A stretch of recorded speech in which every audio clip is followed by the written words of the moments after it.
Hey everybody, it is Cody here from Michigan Independent Weekly and Rasslin Rage. I am joined by DTA member Tommy Vendetta. I'm going to ask him a few questions about professional wrestling, but before I do that, please smash the thumbs up, hit the subscribe button. If it's red, you're not subscribed. Make it gray, and then right next door to that is a little bell. If you click that bell, you'll be notified when all the great content, including this interview I'm about to do with Tommy Vendetta, uploads to the YouTube channel. Also, Rasslin Rage, MIW, and all the interviews that I do are now also going to be available on Podbean. Make sure you scroll down into the link to find Rasslin Rage's Podbean, and you can get a free month of Podbean, of unlimited hosting if you have a podcast, or maybe you want to start one because there's a lot of that now. A lot. We were talking about that.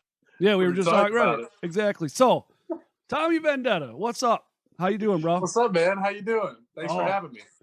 You know, here I am. Here you are, back again. You were on Sunday live on Rasslin Rage. I felt that it was fitting that I have you on for an interview because we asked a lot of questions, but it seemed like you're the new guy, right? So you didn't get asked a lot of questions, but you did get asked some questions. So I felt like, you know what? Let's have you on. Let's talk some, let's talk some shit, right? Let's talk some shit. Right. That's all I do is talk shit. So one of the things I've talked about, we've had many shows here where we're talking about rising stars. We're talking about tag teams, factions, all kinds of stuff, right? Guess whose name comes up quite a bit in those conversations? Oh, man. I would assume if it's my list, I would say Jason Page's name probably pops up a lot. Sam Beal, Adam Wick. Okay, well, there are those names, but we were talking about you too. Oh, me? Yeah. Tommy Vendetta, that guy. Right. Well, listen, I'm being perfectly honest when I say this. I personally do not think there is another wrestler in the state of Michigan. I don't know outside because I don't get outside state much, right? Mm-hmm. But I don't think there's anybody that's doing what you do and how you do it in the ring and your character here in Michigan. And that says a lot because there's a lot of the same across the board. You take it to this is where I think the Aaron Orion influence comes in because you get to a spot and then you turn it up about 3 more notches, right? Okay. Because listen, you don't just fall or just take a bump. You flip around and dude, it's crazy. You're like, what was that? Spinal Tap. You see this where it says normal ones have 10. This one's got 11, right? Okay. So you got 13, bro. Yeah. Have you been like that your entire life? Or is this something once you found pro wrestling it kind of came on? Honestly, I think it was a lot of being in the military and pro wrestling brought it out. Really? I was actually just talking about it a couple of days ago. When I was in high school, I was really shy. I was more of an introvert. I didn't really talk to a lot of people besides my close friends and stuff. And then the military helped bring more out of it. And then wrestling, especially, I used to never be able to go in front of people and talk. And now if you tell me, hey, go out there and cut a 5-minute promo, I'll be talking shit, acting like it's just me talking to my best friend on the block.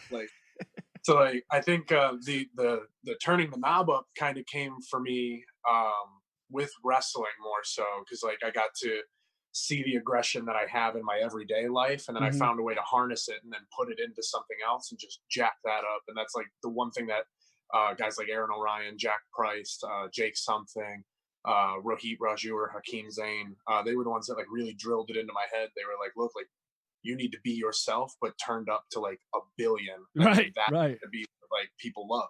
Right. And I was oh, okay, it makes sense now, guys. Right. I get it. Well, on Sunday there was something you came up in this conversation with the DTA and about how you say sometimes you get the Jack or Aaron will come in the back and be like, "What are you doing?" And you're like, "But it looks sweet." That was. That's what I mean, and it does. It looks amazing, and when you take a hit and you're just like, boom, and dude. when you took that, what was it? It was the Dread Kings pile driver off the second rope at BCWA? Oh yeah. Oh my God, dude. That was insane. And you just laid there dead. Oh yeah, you know, like it's a killer move, you know? Right. Yeah, it was awesome. It's like I wanted to when we were wrestling in the like match, I was trying to, because my grandma and my sister were there, and like my sister never really gets to see me wrestle, and my grandma, it was the first time she ever saw me wrestle. So I was like, all right.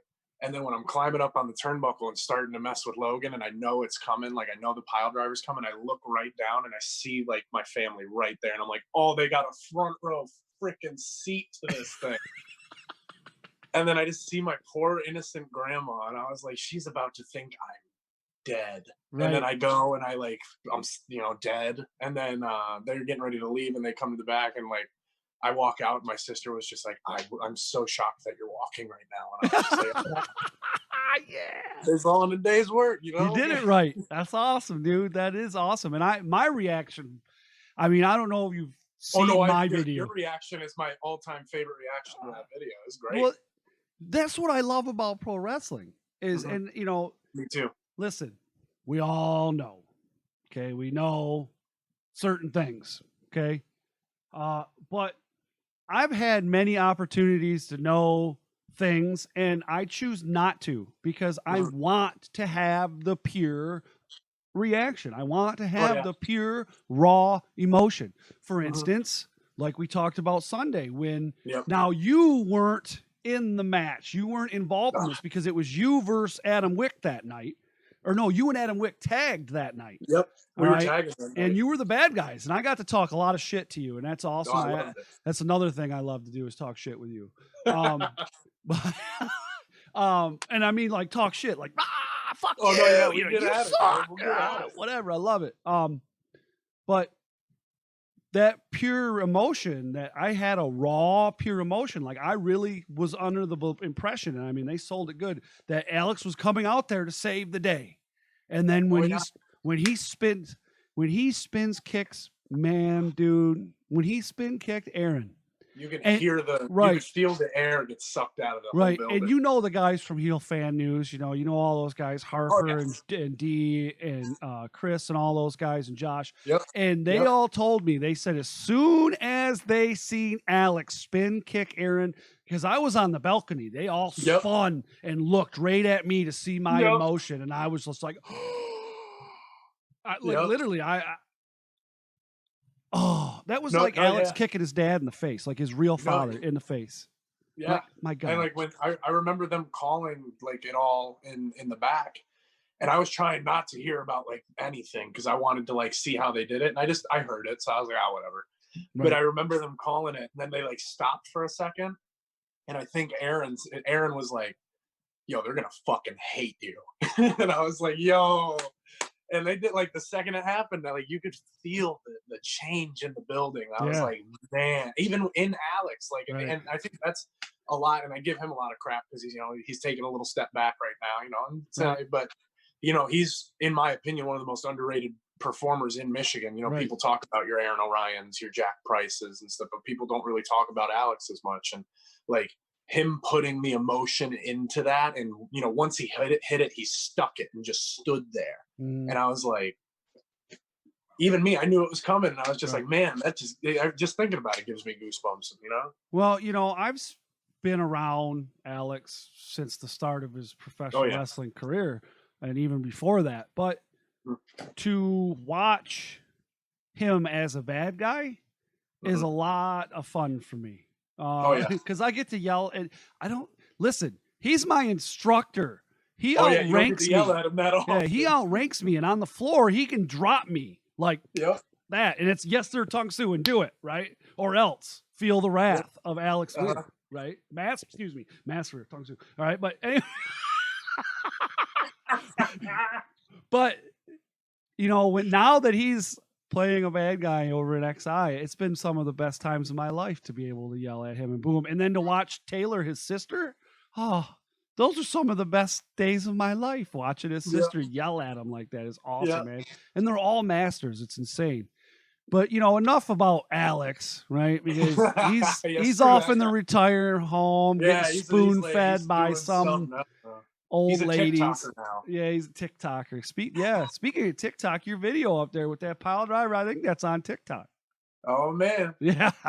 But the last time I had you on the show, it was a different kind of interview because you were on the road. You were coming home from a show in Ohio that you did. And we talked a lot about training and, influences that people have had on you and things like that. And, to kind of go back to, if anybody doesn't know, you came out of the Pure Pro Wrestling Performance, or what do they call it? Development Center. That's it. Development Center. I always mess this up, right? I do too. So it's all right. But they call it the Development Center, and you came out of there, and I didn't know this. Now I know that XJ had a hand in there. I know that, there's a bunch of other guys, and Aaron being one of those guys as well, and Jack Price and some of these other guys.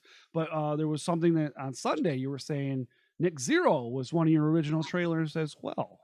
Yeah. Yeah, he was one of the original three, I want to say.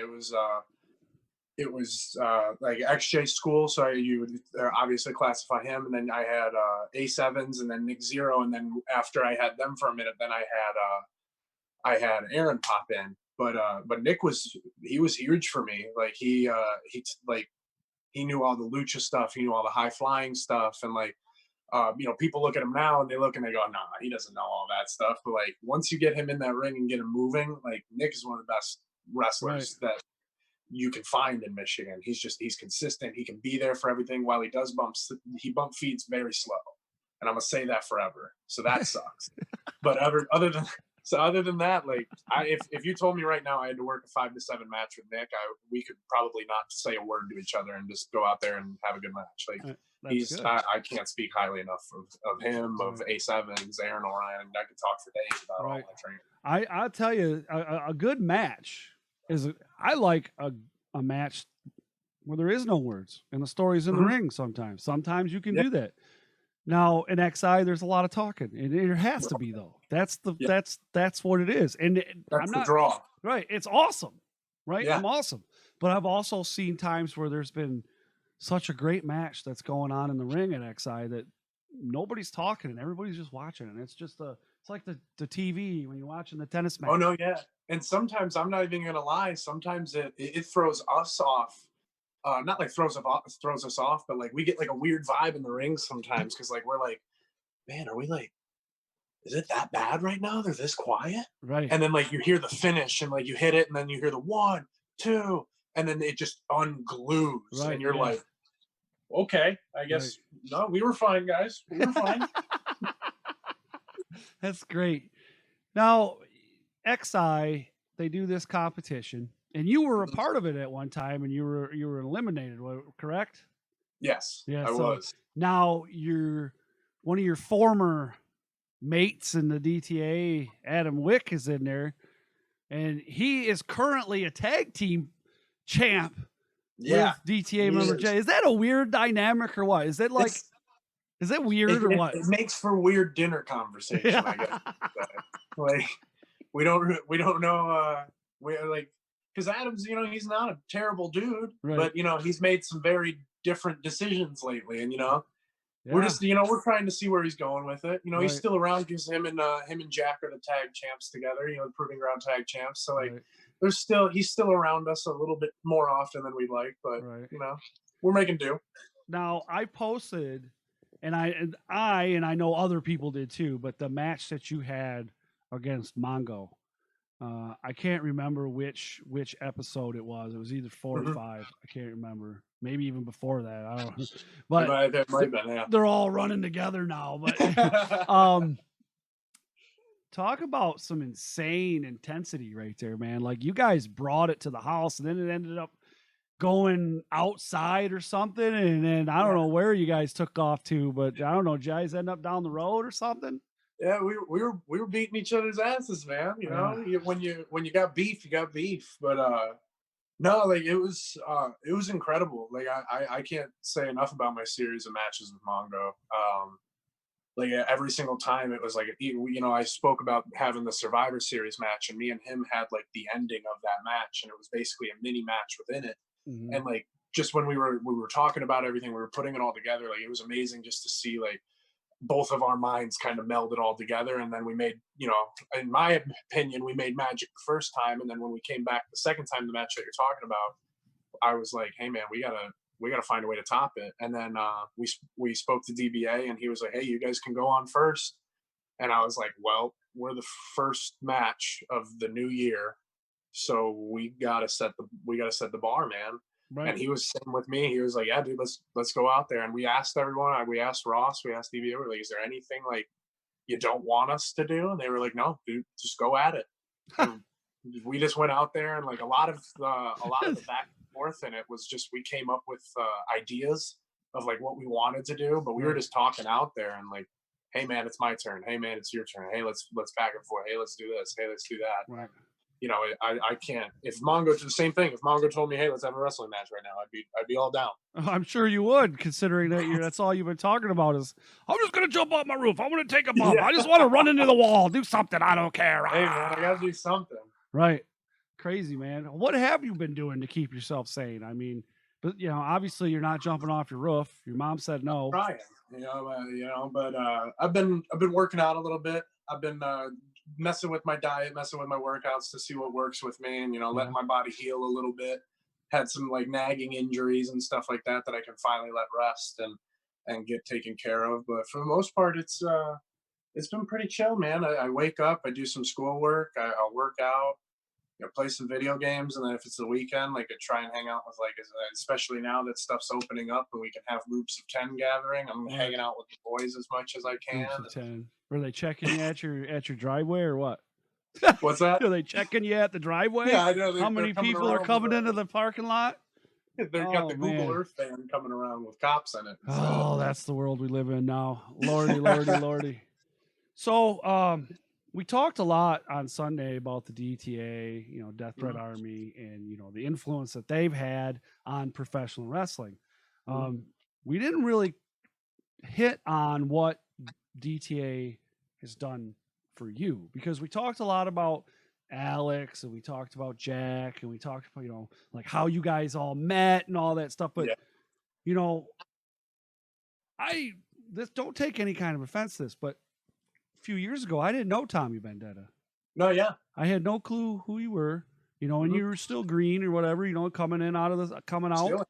And I think my first time ever seeing you was at XI, if I'm not mistaken. It was myself versus Nolan Edward. Yeah. And from that moment on, it's like, who is this guy? Right. And now let's get to know this dude. What's happening? So from there, once you meet DTA and you start working with Aaron O'Ryan and you start working with these guys and you're traveling in the road and you're learning and you're absorbing, because that's what we're all doing, right? Oh yeah. How has you now rolling with the posse, right? With the crew, with the clique, yeah. Yeah, the bangers, right? The Michigan banging crew. Okay. Michigan bangers, man. What kind of influence has that had on you in your career and how you think and how you do things now? Honestly, man, like from an aspect of just a human being, it's been incredible. When I got out of the service, like you go from being around all your friends basically every day. Like you go to work, you come home, you all just basically, hey man, you want to come over, have a beer, play video games, and like you're basically surrounded by your friends. And then once you all start getting out, you just basically shotgun scatter all around the country, all around the world. So when I came home, I like only had like a handful of friends that were still here, that I was still like close with. Right. And once I started getting into wrestling, I started making more friends. And then I met Aaron and all that. And like, it gave me the sense of brotherhood that I like had missed about the military and brought that back to me. And I'm always going to be grateful to Aaron and Jack and Adam and Alex and Isaiah. I could name all of them if I had 6 years to name them all. But well, did you make a list on Sunday? I thought you made a list. You grabbed a book and you were supposed to be making a list. I think we had like 12 or something. Yeah, like that. Man, holy active and inactive. That's all right. But like even guys outside of DTA that are like close friends with DTA, you have Jake Somethings, your Hakeem Zanes, Jody Threat. like just everybody professionally, just being able to have that, just that alone, that those three names is a lot of talent that you can sit and learn from. Then you Absolutely. factor in, I got Jack Price, I had Aaron Orion, A7s, Nick Zero. Like Nick Zero wrestled at Ring of Honor before. So like I get all these names of in talent that can be there and just be guiding me along. Hey man, like you did this, maybe don't do it that way next time, try this, maybe it'll work better, maybe you'll get the reaction you were looking for. Jake something, like he was the one, once I started getting my size and getting bigger and started eating my Wheaties, he was the one that kind of taught me, hey man, like you're big now.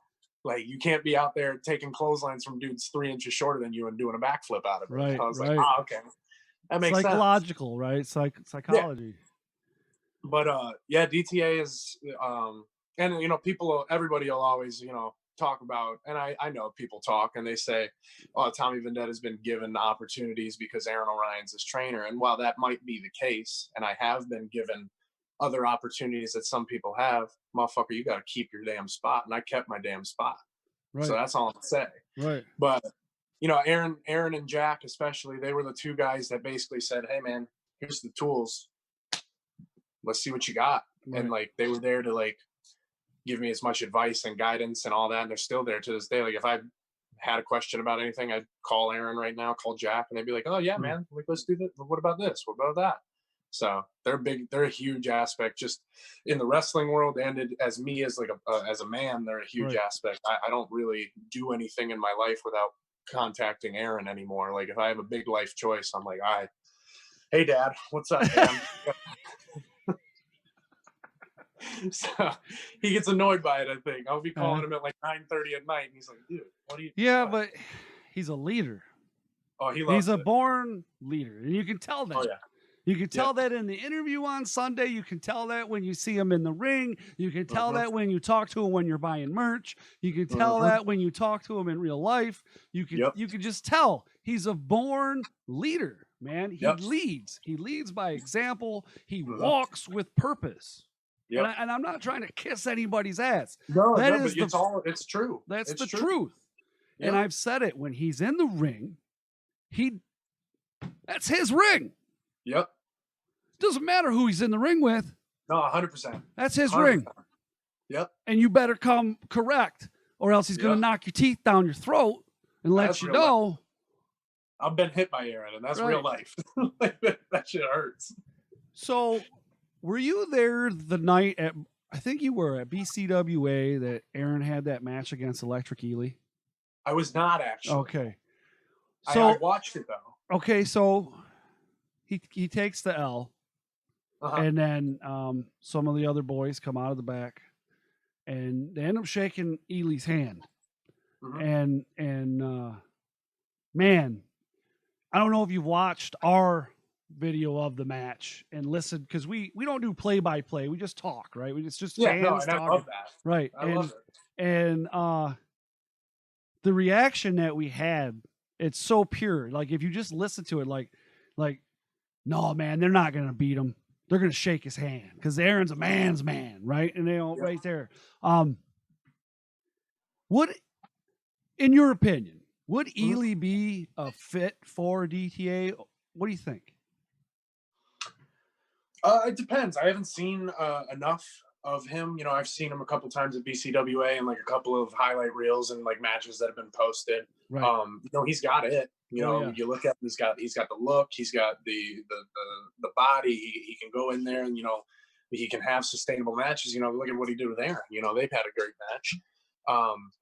As far as like fitting in DTA, like I said, like that one's not up to me. I haven't seen a lot on him. But as like we said on Sunday, we're never not looking for people. Absolutely. We're always looking to expand and bring people in, and that's the whole goal of the Death Threat Army, is to just bring young talent and talent in general under, who's just looking to get better and just help them get better. Absolutely.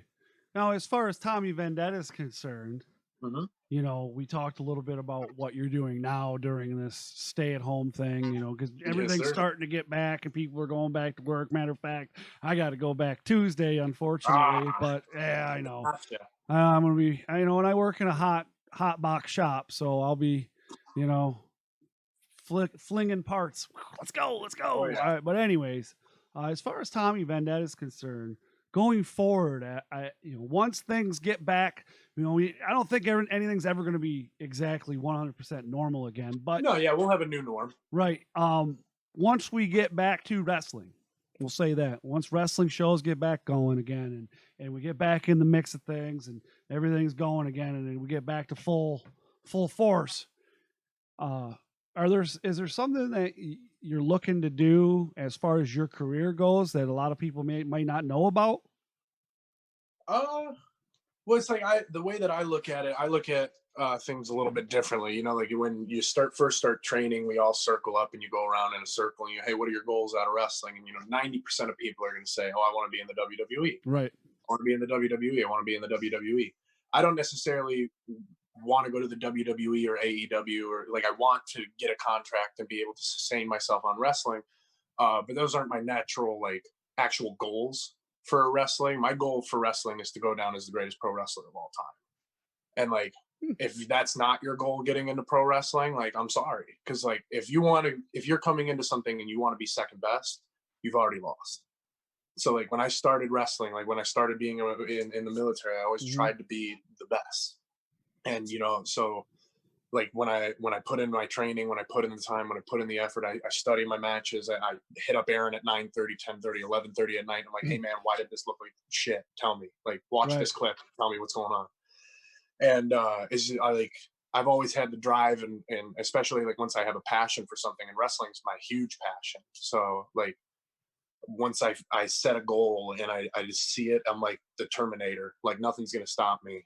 Everyone sits here and they did, I think I said something about it on Facebook. Everyone wants you to have a fallback or a secondary option. And it's yeah, that's smart, and you should have that, and you should always have a fallback point. But I don't view it as that. I view that as that's my fuck it option.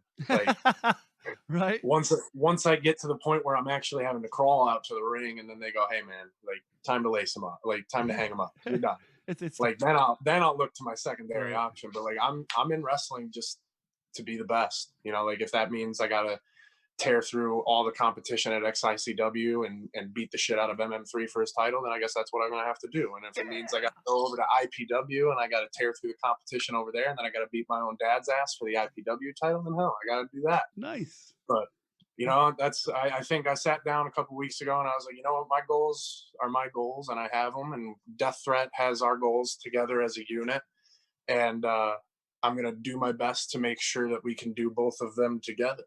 And absolutely, because anywhere I go, I want to bring my Death Threat buddies, and anywhere that they go, they want to bring us. And I think that that's the most important thing, is just remaining true to who I am and remaining true to my boys and just trying to be the best. Absolutely. Well, yeah, definitely. You not only on Sunday talked about regular old wrestling.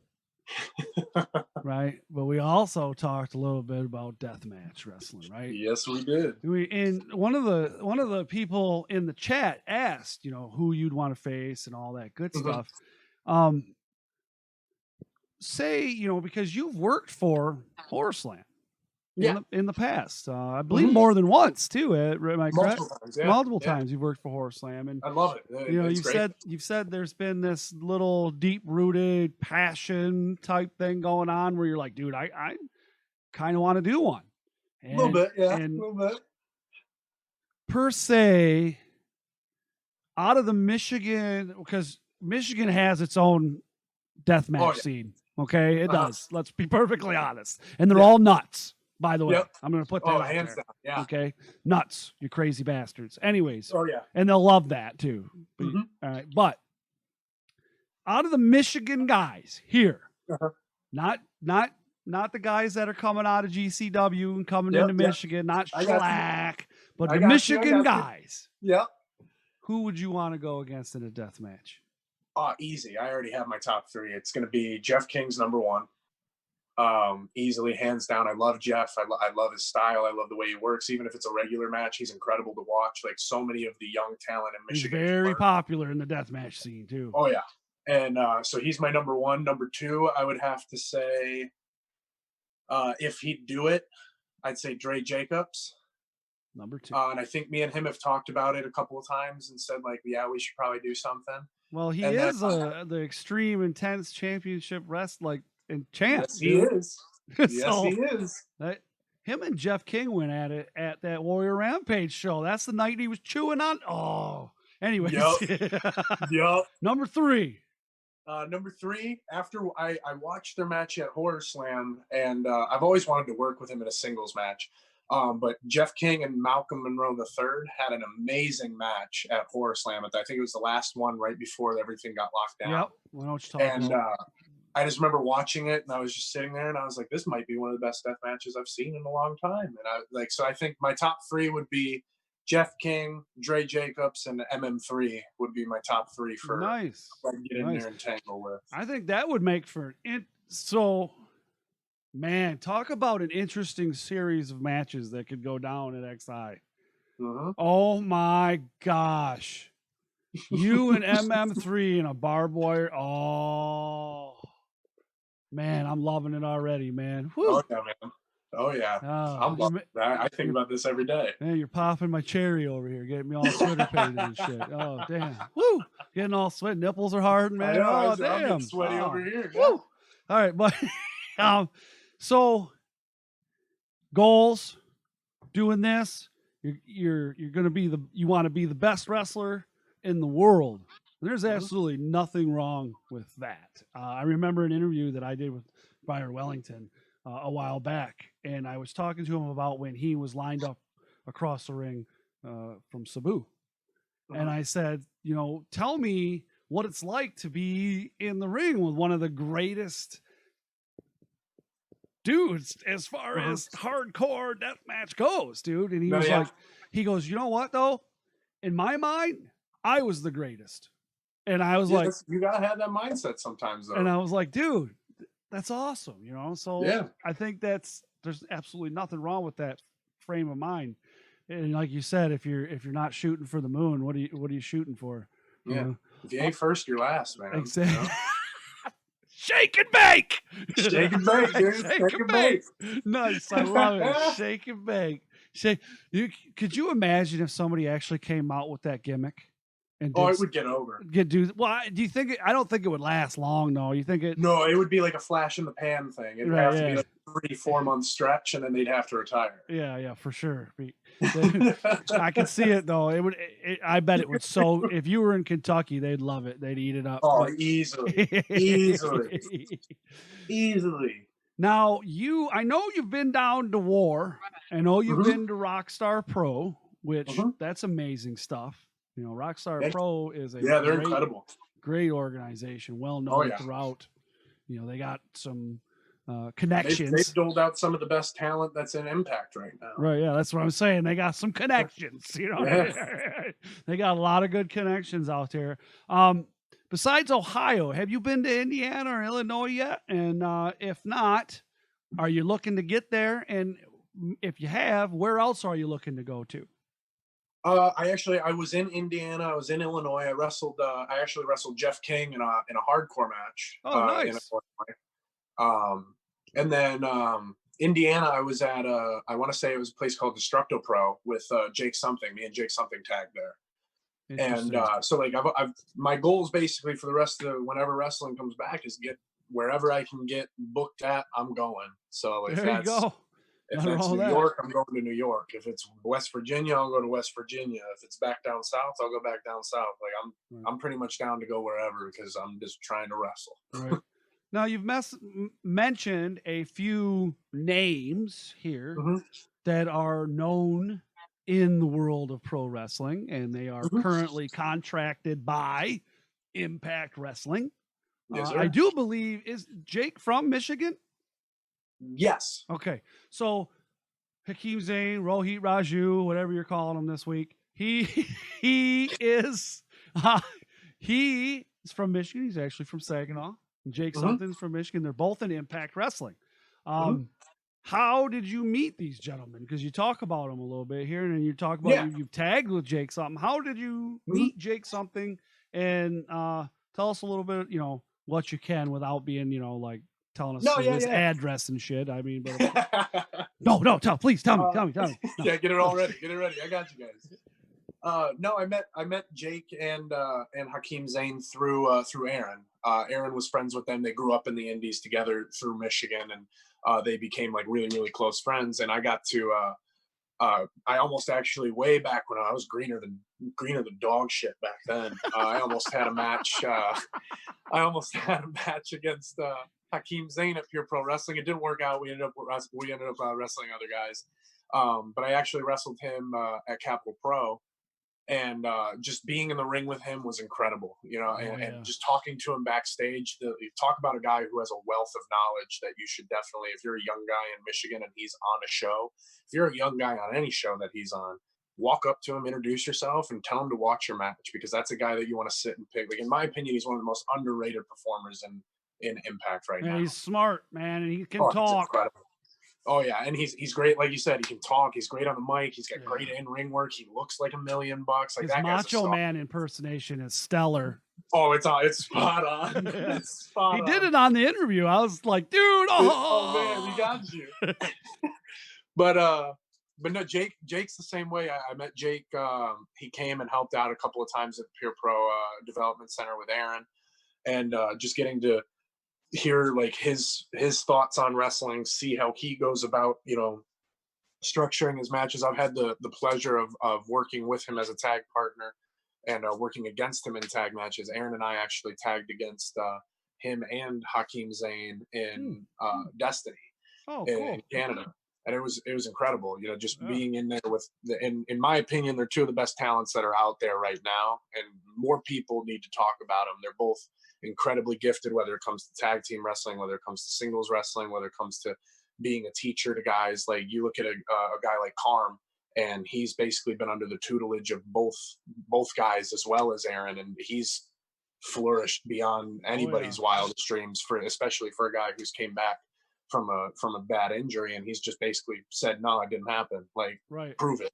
And you know, that's a testament to it. That's a testament to the guys that are around him, like Aaron, like Hakeem Zane, like Jake something, and to himself, obviously, that, you know, he has the ability to just do that. It just blows my mind. And those guys are all the same way. Like, I watched Jake wrestle 2-3 matches in a night at Superkicked, and then he's a superhuman. It's crazy. He's a big dude too. You know, he's not. Oh yeah. He's definitely not small. You know, and he competed against Rohit Raju for that contract that Rohit Raju won. And even though he didn't win, here he is. What was it? Maybe a year and a half later, and in Impact. So just because you don't win a big contest doesn't mean, you know, no, they saw the talent that he had, and, you know, they want to capitalize off it. Right. And, you know, and speaking of winning contests and contracts, another Michigan guy, the Suplex Shogun Jackson Stone. Yeah. Gut check winner, wins the contract. You know, he literally was so happy for him. Right. You know, and I've had him on. He's actually guest hosted Rasslin Rage one night. Funny story. You ever seen, you know how big Jackson Stone is, right? Oh, yeah. Big dude. Okay. You know how small a PT Cruiser is? Picture Suplex Shogun Jackson Stone, shotgun in a PT Cruiser. Dude. I went and picked him up and brought him to the house because his car was broke down. Oh man, and it's one of the most humble people. Man, I've got nothing but love for that guy, man. I really do. Yeah. He is by far and away one of my favorite human beings. Right. Well, and you know, the custom figure that Benny did. Okay. So there was that one that is in the picture is going to some kid. So that's cool. All right, I'll let that go. But he's making another. I bought the second one. Right. So I'm going to have the second ever made. Oh man. The Suplex Shogun Jackson Stone figurine.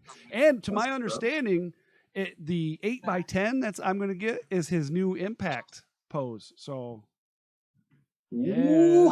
Hey. Bougie. Look at you. Yeah, bougie. But speaking of that, you know, that's amazing stuff that one of the guys that we all know. Yeah. And he went over there and hard work, perseverance. You know, I don't know if did you watch any of those episodes of Gut Check?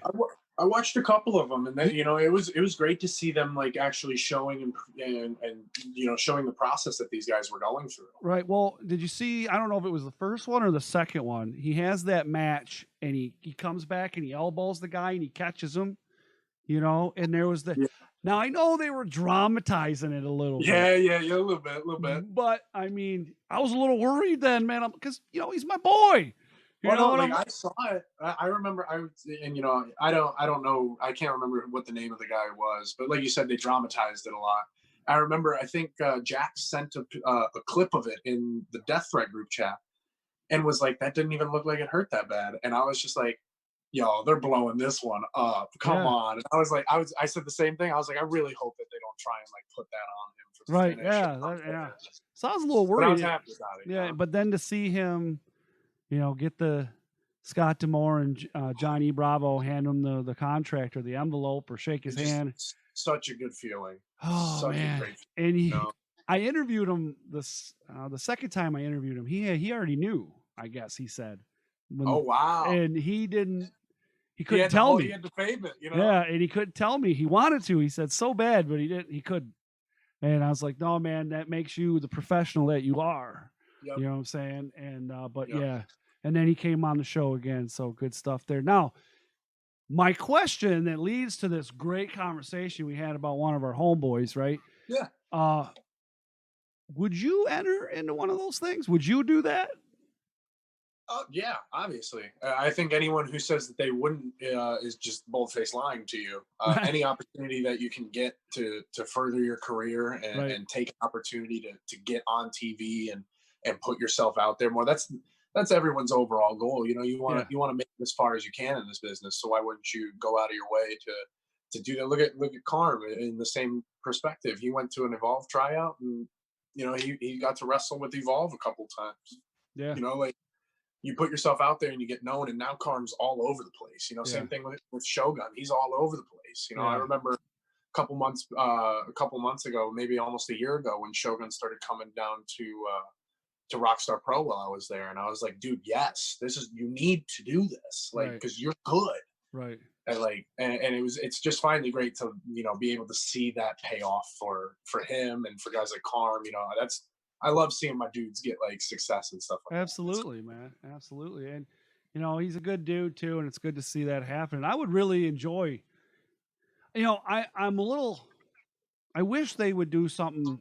Because you remember back in the day, WWE did Tough Enough, right? Yeah. And, you know, it was a televised series that went on for a period of time. I know the Gut Check was a little more in depth on their subscription service, but I really wish that we would have been able to get a better look at it. You know what I'm saying? And I wish it would have been something like Tough Enough. You know, but again, my boy won, so I'm not gonna. I'm not gonna bitch too much. I'll take it. Hey man, yeah, I'm not gonna bitch too much, man. But you know, it is what it is. Now, guys, I want to say thank you to Tommy Vendetta for joining us tonight, man. I'm not gonna have him throw out all his social media out there because he's been on before.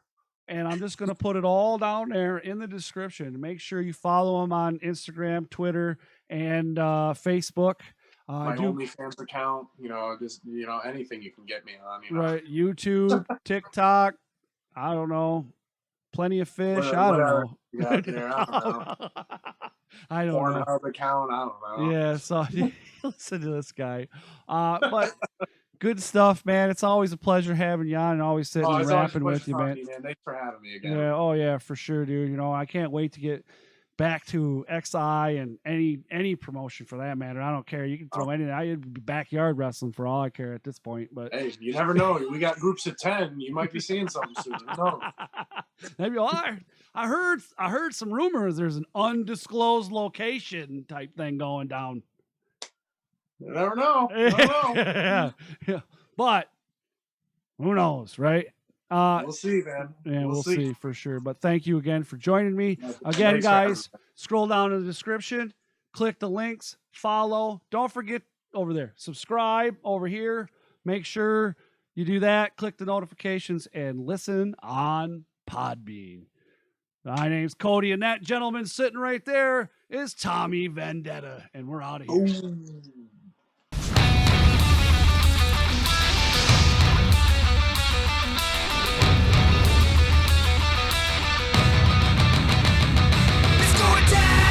This is Rasslin Rage. Do it now. This is Rasslin Rage. Scream it out loud. This is Rasslin Rage. Cody Fleming is the man who leads the brigade.